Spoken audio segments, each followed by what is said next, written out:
God, thanks for just giving us this awesome opportunity to make podcasts and to talk and to just enjoy talking together and mulling over your laws and commands and cool things that you made in this world. Yeah, I'm just really glad that we have an awesome crew that hangs out with us and helps us do all this stuff. And that Seth's here, and I get to talk with him, and he gets to bounce ideas and stuff and check me when I say something stupid. So God, please help us come up with some good stuff to talk about and speak through us if you can, and make this productive. In your powerful name. Amen. Amen. Today, in Holy Gibberish, we are going to talk about Ecclesiastes. And we're going to try to cover over the basis of just some of the things that Solomon experiences in his life that we believe he writes in this book, and then how he wraps it up and how he brings all of his depressing journey into one hopeful sentence. Yeah. You want to tell us about Dan Thomas and then maybe a little bit about Ecclesiastes? Yeah, so last week our speaker was a guy named Dan Thomas. Is he the director of Timberline? Yeah. Yeah. So Timberline's another Bible school in Colorado. But Dan is like an expert on speaking on Ecclesiastes. Ecclesiastes is like the most depressing book. Mm-hmm. It just, everything you think of God and like faith, it's like basically the opposite of that. Yep. You know, nothing about love, nothing about the good things in life. Mm-hmm. It's just all about everything is here. Let's read the first thing. Go for it. You know, the first line or the first couple verses of Ecclesiastes is just like how horrible everything is. And before you read the first one, just something for you guys to think about as we're listening to this and talking about all these things. In context, I believe Solomon is asking this question throughout the book, or like he has this perspective throughout the book of what's in it for me. And Dan Thomas kind of brought this up, like what's the worst question you can ask yourself is what's in it for me. I think Solomon is asking himself that in every chapter of this book until the very end. So yeah, go ahead, kick it off. So it starts off with the words of the teacher, son of David, king in Jerusalem. And then it goes right into meaningless, says the teacher. Meaningless. Everything is meaningless. Havel. Hevelim. Yeah. Hevelim, right? Yeah. Mm-hmm. It's like life's a vapor. Everything is up in the air. It's here one moment and gone the next. Dang. So life's depressing, and we're going to see that. You're going to see that line in particular throughout the entire book of Ecclesiastes. He'll experience something in life, or he'll come across this like pursuit or this goal or this purpose that he's trying to reach with everything he has. And then he ends it with meaningless. Everything is meaningless. It's here one moment, it's gone the next. It really didn't mean anything at all. And it's pretty rough. And the first one he hits is the significance of life. One of the big topics we talked about was just like, he asked us what the worst question you could ask yourself was. Oh, yeah, the what's in it for me question. Yeah, what's in it for me? Mm-hmm. In anything in life, what do I get out of it? And then he started going through chapter 1, and that's basically what Solomon asks himself the whole time. It's what does a man gain from his labors? Mm-hmm. What does a man gain? All of the questions are just, what do I get? You know, and it takes your focus off of others, takes your focus off of doing God's will, because God's will is the complete opposite. And it just puts everything onto yourself. And so he kind of goes through life in like this pursuit of how to be the happiest, how to find fulfillment in life in some way. Yeah. And so he tries girls and parties and riches, fame. None of it works. And he just keeps coming up with this empty mess. What were like the 4 different stages he went through? Yeah. So those are the things. Like he's trying to find what in life has purpose? What in life has meaning? How can I pursue that with everything I have, right? Mm-hmm. Kind of like you were saying, like, he's asking this question, what makes me happy? What's in it for me? How can I get something out of this world that God's made, right? Totally selfish-rooted question, which we all ask ourselves all the time, hence us being selfish people. But the first one he hits over is the significance of life. Life is meaningless. There's nothing significant about it, right? We can't change anything, is really the hit point that he tries going over, right? Mm-hmm. Like, I can live my whole life and try everything I can to change my circumstances, but the sun rises, the sun sets, and it is always going to be that way. The seas will rise, the seas will fall, and it will always be that way, right? The rain will fall, and it will always be that way. The way the world is will never change. There's nothing new under the sun. Like, that's kind of a summary of the things that he's trying to say. And he says it all in this poem, right? And he says, basically, I mean, in this generation, maybe you can make a name for yourself, but give it 1 or 2 generations down the line and people will forget you. And everything you will have done will have meant nothing. And even if you made a change somewhere, it will not last. Which sucks, but like, it's this really depressing thought, like, whoa, nothing I do has meaning in life. Like, all this pursuit of being something great and changing the world, you really can change nothing. And that's the first one that he hits, and at the end of it, he's like, meaningless, meaningless. Everything I do to try to change the world is meaningless. And this guy has probably the most influence on the world at the moment that anyone has ever had. And then he hits the second one, Dude, I think sorry to interrupt. one. Yeah, no. Go ahead. But I think that's one of the best ways to present the idea of just works don't matter, you know? Because I think people find it so hard to believe that it doesn't matter how good of a person you are, right? Works aren't involved. Yeah. But it's like, when you think about it, big picture, the good works you do, what are they going to do long term? Mm-hmm. You know, it's like that's what Solomon's kind of hitting on. And then when you think about it and put it in the salvation aspect, it's like, yeah, we want to be a good person. Like, we want to follow God's commands, which he'll end up coming to the conclusion of. Yeah. But in reality, all the things we do to make others feel loved, in the big picture, it's not going to change anything. And that's why the only thing that matters is that where we are in our walk with God. Yeah, relationship to God. Trav, you can go on to number 2 now. Yeah, no, there was something I wanted to say, but I just lost it. Dang it. Anyways, yeah, well, he continues on with more meaningless pursuits in life, and his second one is wisdom and intelligence and knowledge. And he tries to understand God and understand the world, and he asks all these crazy questions, and he tries to get a grip on the world and understand it, and get a grip on God and understand him, and he fails. And he realizes that the more you know, or the more things you're ignorant of, none of it matters, that the wise will inherit foolish things, and that the fools will inherit the wise things. And you can spend your whole life doing good, and at the end of your life, you'll die like a fool anyway. Wise people die, fools die, the beasts die. It's like, what makes you better than a dog, Mm-hmm. right? And that's like the super depressing thought of, you know, no matter what I learn, it won't change anything. I'll still be mortal. Yeah, he just kind of keeps going down this hole deeper and deeper into self-loathing. Yep. Loathing? Yeah. Self-loathing. Yeah, that's right. You know, More meaningless. Everything's meaningless.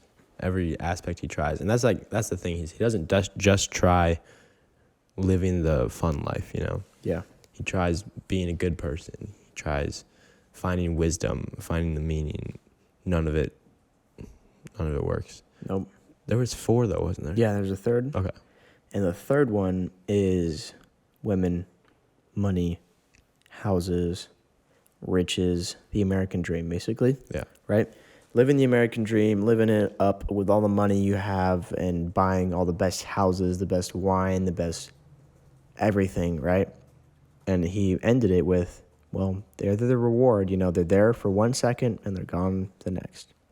You know, the wine tastes good for a moment and then it's just gone. And that's it. And it's really at the end of it, all of that is meaningless. All of it is meaningless. And then the fourth one he hits is trying to live. I think I had the hardest time trying to explain this one. Was kind of like you hit on it a little bit earlier, was living a good life, doing the good things, but not really relating God to them. He was more, he's like, what if I just tried to live right? If I just, kind of stay in my lane, I'm not just going to be a good guy every now and then. He tries doing selfless things for selfish reasons. Mm-hmm. He helps the poor, but he does it because it makes him feel good. Or he'll do good things, but in the sense that I think this will come back to me, or because it makes me feel good at heart, not because he's being selfless. And I think that's kind of the fourth dilemma that he comes across there. And kind of like what you were tying back into with the salvation issue, I heard he wasn't a pastor, but he was a speaker, Christian speaker. He gave a parable that talked about this, and it was a really good analogy for salvation and why good and bad people doesn't really matter whether or not you're good or bad to enter into heaven. He described it like this. If you pulled up to a rich man's house, right? Me and you, we pull up to a rich man's house and we knock on the door or we ring the bell and the door's opened and the rich man opens the door and he says, who are you? I don't know you. And will you say, I'm a good person. Can I stay in your home? If you were a rich man and some random dude you've never met in your life knocked on your door, and asked you to live there and you're like, all you have is his word that he's a good guy, generally you're not going to let him in. You're like, sorry, I don't really know you, so bye, But if you went in and you knocked on the door and he opened it and he said, who are you? So, oh, well, I know your son. Me and him are friends and I come here to see him. The chances of him letting you in are way higher, right? Like he's going to let you in like, oh, he's upstairs or whatever, right? So this idea that you being good or bad is not what gets you into heaven, but your relationship with Jesus is what gets you into heaven.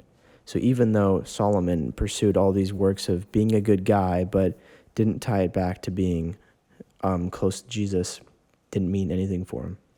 And he even says it at the end of the chapter, calls it meaningless. All of it is meaningless. Until the very end. Do you want to tell us about how he ends the book? Yeah, he just ends it with, I've searched the world, I've searched through everything you can go through, and I've found that nothing satisfies, but the best way to do it is to fear God and follow his commands. Yep.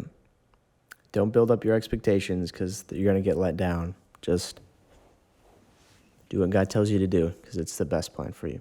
Mm-hmm. Which I think points back to like a good God. Like his plan is really the best plan for you. Like he set out the best path that you could take. Like he has your best interest at heart. Do you think we can truly be fulfilled here? We always search for fulfillment and satisfaction. We're always like, oh, you can find fulfillment in God. Do you think you can find fulfillment in God here? I think there's moments. Yeah, absolutely. There's moments where you're there and you're like, this is good. This is satisfying. Mm-hmm. I just feel satisfied in God for this moment. But do you think it could be I don't know. to maybe a vapor? Oh, wow. That's pretty good. Even those satisfying moments with God, they're just dust and vapor. They're there one moment, gone the next. And like that's kind of what he's hitting on, though, even at the end. That's why I was confused, because he ends it with none of it satisfies. Yep. Not even the following the God route satisfies. It's just the best one. Yep. Fear God and obey his commands is the best way to go about it. But still, it's there one moment and gone the next. I don't get it. It's just our life. Humanity is just not as great as we crack it up to be. We're just human. and we're temporary, and we're dust, right? I was talking about this with Sean. From dust we came, for dust we are, and dust will return. You know, dust isn't like solid or anything. Dust is something you toss in the air, and it's just there for 1 second, and then it fizzles to the ground. You know, how long does dust last? A moment. That's humanity. It's just a moment. Just to enjoy it and obey God through it. I think that's pretty much it. It's a simple book. It's honestly one of my favorite books now, though. Yeah. I really want to go through it again, just on my own or with a couple people, like not in a class setting, you know. Yeah, because there's definitely a lot of different questions that come out when you're in a more open setting. Mm-hmm. I told you this, but when people ask me like where to read or anything, if friends that aren't necessarily strong in their faith or are just beginning to walk in their faith, that might be one of the first books I recommend. John, you think it's a bad idea? I think it's a very Really? bad idea. Yeah. But if you're walking through it with them. If you're walking through it with them and you're trying to help them understand it, it's a great idea then. Because then you can close it out well. Yeah. But it's kind of a rough start to go like, oh, here's Christianity. By the way, it's really depressing and everything in life is worth absolutely nothing. But maybe not the very first, you- but I mean like a little bit into it. I think you're confusing it with it's the right thing for you right now, and it hit deep, you know, and you're like, dude, this is super good. This is super good truth, and it's like the meat of the word, and you're able to digest it and understand it. But for someone who's like just becoming a Christian, they're still in like the baby food of the word. For I don't know, that it might be a little hard to chew, and we kind of I think that might be something. But I don't even necessarily think it's like what I needed right now. Like I don't. No, but what I'm saying is it's something, it's like the meat of the word that we can chew on because we've been studying it for a little bit, right? Not saying that we're like some great Christians, but just we've been studying it enough to understand that with help, right? Wait, would it be good for someone that isn't a believer? Like complete skeptic, doesn't even want to be. Because then I feel like It's an interesting idea, but when they're living the same way as the book talks, and then you get to the end. yeah, I mean, depending on the skeptic's idea, I don't know, I feel like it might just make somebody depressed. And then you get to the end, you're like, fear God, obey his commands. They're like, what God am I fearing here? If they don't even know, you know? Only I'll take them through like James or something after. I don't know. I still think John's a good starter book. Yeah. In Psalms and maybe, actually, I don't know about Psalms. Somebody told me to read Psalms as my first book, and I didn't understand anything. But John is a really good book. Genesis, because, that's kind of where the Bible starts, is Genesis. I feel like people get really confused with, where do I start reading? Like, the whole Bible story, learn about Jesus, Genesis is kind of a good start. It's the beginning of the book. It's meant to be read from Genesis to Revelation. Yeah. So, anyways, thanks for tuning in, guys. I don't think we have anything more, really. It's a basic book with some good truths, and it might be sad for a minute, but it kind of ends well. I like the ending. Yeah. Really simple, just this is how you do it. From the wisest man to ever walk the earth. Fear God and obey his commands. Thanks for being on Holy Gibberish, guys. We're going to close it out. This will probably be a shorter one. So, yeah. Amen. Amen.